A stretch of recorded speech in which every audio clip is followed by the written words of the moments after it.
Assalamualaikum warahmatullahi wabarakatuh. Halo semuanya, perkenalkan kami dari kelompok 4 mata kuliah Perencanaan Implementasi Evaluasi Program Gizi.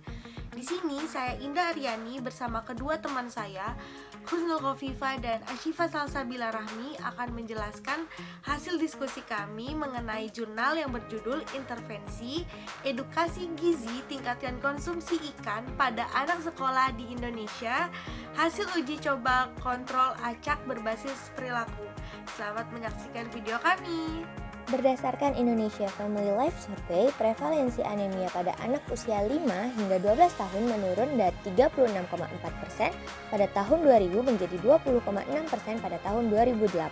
Laporan terbaru menunjukkan bahwa prevalensi anemia pada anak usia 5 hingga 14 tahun adalah 26,4% dan dianggap sebagai masalah kesehatan masyarakat. Sebuah penelitian di salah satu SD di Surabaya menemukan bahwa prevalensi anemia pada anak sekolah mencapai 13,2%. Dalam jangka pendek, anemia pada anak sekolah dapat mengakibatkan konsentrasi yang menurun. Sedangkan dalam jangka waktu panjang, anemia pada anak menyebabkan beberapa konsekuensi kesehatan terutama selama perkembangan masa kanak-kanak. Anemia lebih beresiko menyebabkan keterlambatan neurologis. Sebuah penelitian di Makassar menemukan bahwa anak sekolah yang hanya mengkonsumsi sesekali sumber protein lebih beresiko mengalami anemia dibandingkan yang sering mengkonsumsinya. Sumber protein mempengaruhi jenis zat besi yang dapat diserap oleh tubuh dan dapat menyebabkan anemia jika penyerapan rendah. Ikan merupakan salah satu sumber protein yang memiliki daya serap zat besi yang baik. Kandungan protein pada ikan mencapai 18% dan terdiri dari asam amino esensial.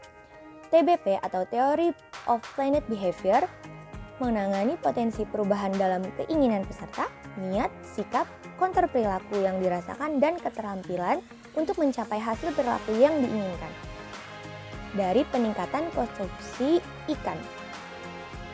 Dengan melibatkan anak dalam kegiatan berkebun di sekolah untuk meningkatkan konsumsi buah dan sayur.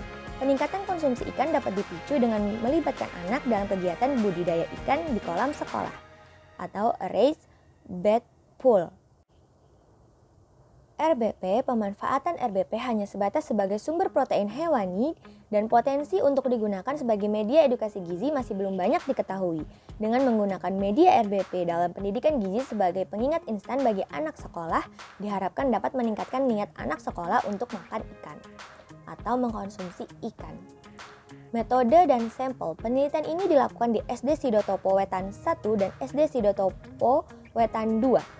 Kecamatan Sidotopo, Surabaya, Indonesia. Subjek penelitian adalah anak sekolah dasar dari kelas 4 dan 5 serta ibu dari anak sekolah dasar. Total sampel dalam penelitian ini adalah 104 anak usia sekolah 10-12 tahun yang diambil dari peserta yang memenuhi syarat dan juga bersedia. Hasil pada jurnal. Pada awal penelitian, jumlah peserta 104 yang terdiri dari 52 anak usia 9-12 tahun pada masing-masing kelompok intervensi dan pembanding.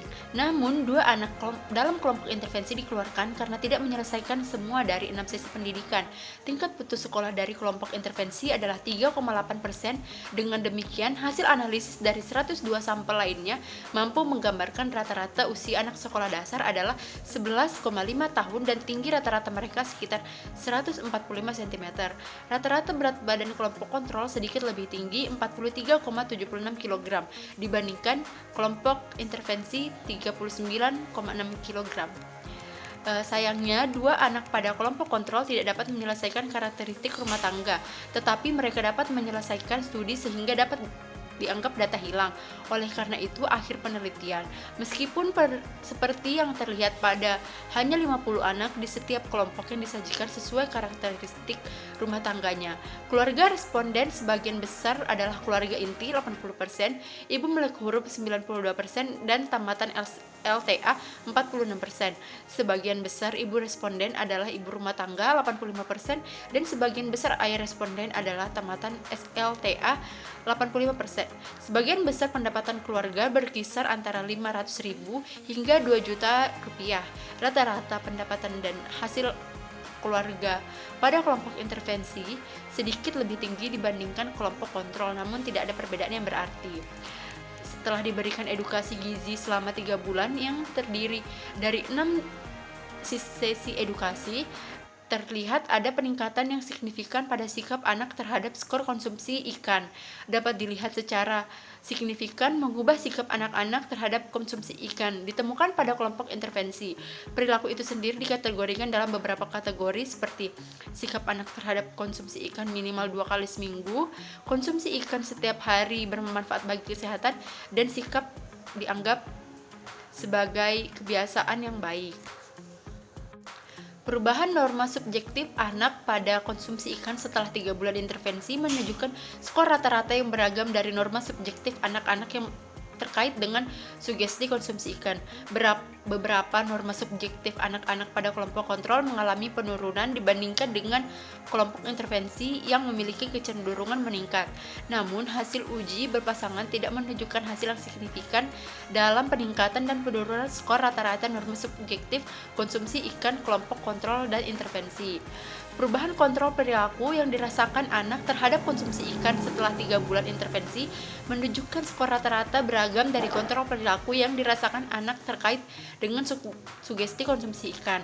Beberapa indikator kontrol yang perilaku persepsian anak pada kelompok kontrol mengalami penurunan dibandingkan dengan kelompok intervensi mengalami peningkatan.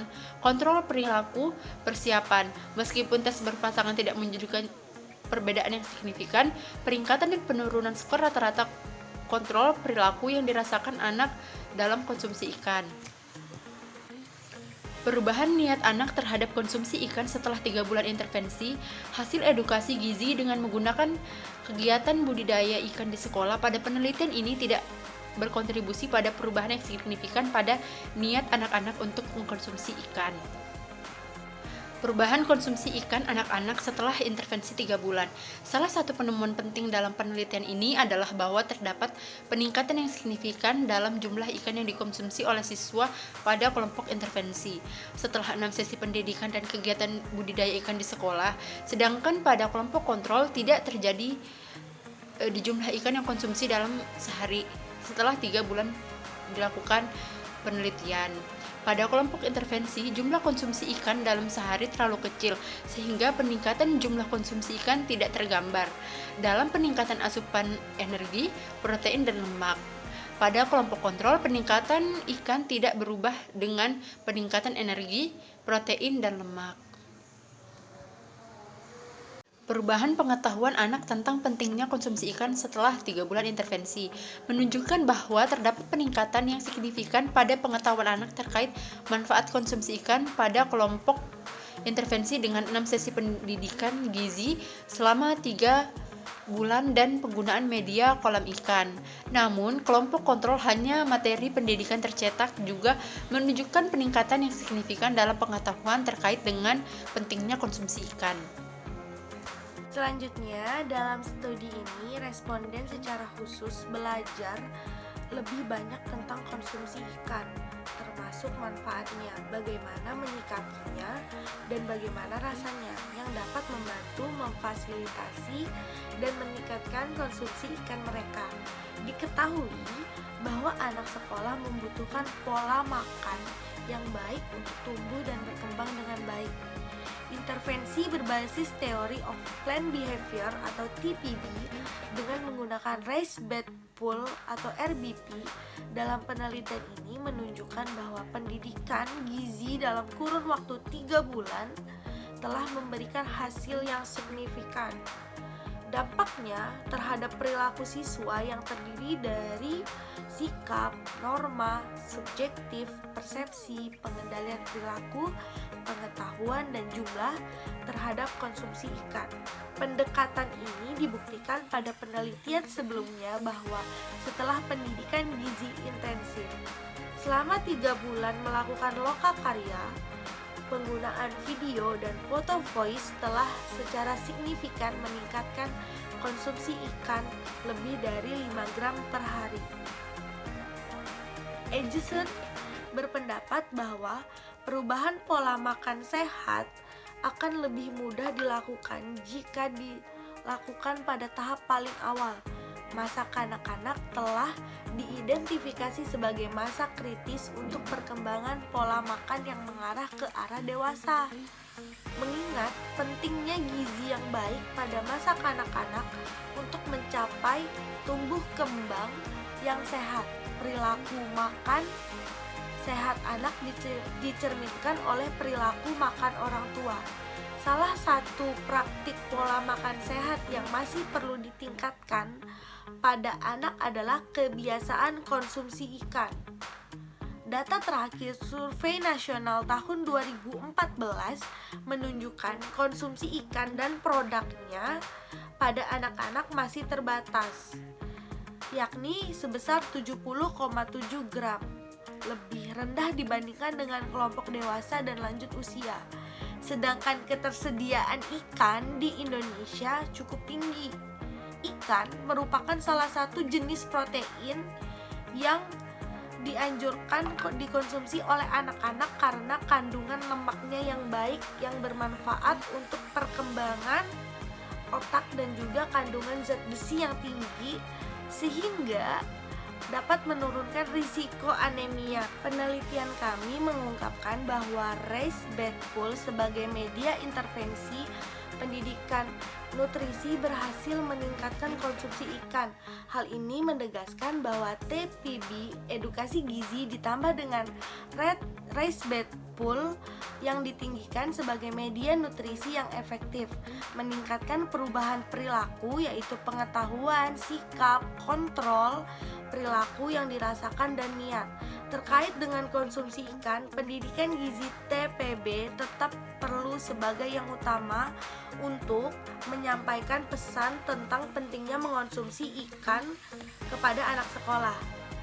RBP merupakan media yang memberikan pengalaman otentik dan hands-on terhadap alam, yaitu efektif dalam meningkatkan kemampuan kognitif dan keterampilan berpikir tingkat tinggi. Istilah hands-on memberikan definisi yang lebih konkret dan dari instruksi langsung serta pengaruhnya yang terutama dipelajari oleh siswa muda melalui tindakan lebih dari siswa yang lebih tua, dan karena itu mengalami manfaat yang lebih besar dari pembelajaran langsung dan berorientasi tindakan. Berdasarkan teori Piaget dan ilmuwan lainnya, mereka menyatakan bahwa pemahaman anak dikembangkan melalui tindakannya terhadap lingkungannya, tidak hanya melalui bahasa seperti yang dinyatakan sebelumnya. Teknik pendidikan berdasarkan pengalaman membantu anak-anak untuk mengembangkan keterampilan kognitif ini akan meningkatkan motivasi intrinsik anak untuk belajar. Dapat dikatakan bahwa penggunaan RBP adalah teknik pembelajaran yang efektif karena pengalaman langsung mereka belum lagi dalam 3 bulan. Selain itu, RBP dapat disajikan sebagai pengingat visual kepada anak bahwa pembelajaran yang sebenarnya akan meningkatkan efek dari 6 sesi pendidikan nutrisi berorientasi perilaku. Karena penelitian ini tidak mengukur jumlah sebenarnya ikan yang disajikan kepada anak-anak oleh orang tua mereka. Orang tua yang lebih kaya dalam kelompok intervensi dapat menyebabkan bias. Orang tua yang lebih kaya atau kelompok intervensi bisa untuk membeli ikan lebih sering, sementara orang tua yang lebih miskin, kelompok kontrol akan dibatasi. Keterbatasan lain adalah tidak adanya kadar zat gizi, zat besi atau status anemia dan pengukuran asupan energi total karena keterbatasan anggaran. Dengan demikian, penelitian selanjutnya mungkin menyebutkan ini sebagai variabel dependen lainnya. Kesimpulan dari jurnal yang telah kami bahas adalah intervensi pendidikan gizi selama 3 bulan berdasarkan teori perilaku terencana secara signifikan meningkatkan konsumsi ikan pada anak sekolah dasar. Peningkatan konsumsi tersebut diyakini terkait dengan peningkatan pengetahuan dan sikap anak terhadap konsumsi ikan. Disarankan kepada lingkungan sekolah untuk melanjutkan pendidikan gizi dengan mengintegrasikan RBP dengan program kesehatan sekolah yang ada. Sekian dari presentasi kami, terima kasih. Mohon maaf apabila ada salah kata. Wassalamualaikum warahmatullahi wabarakatuh.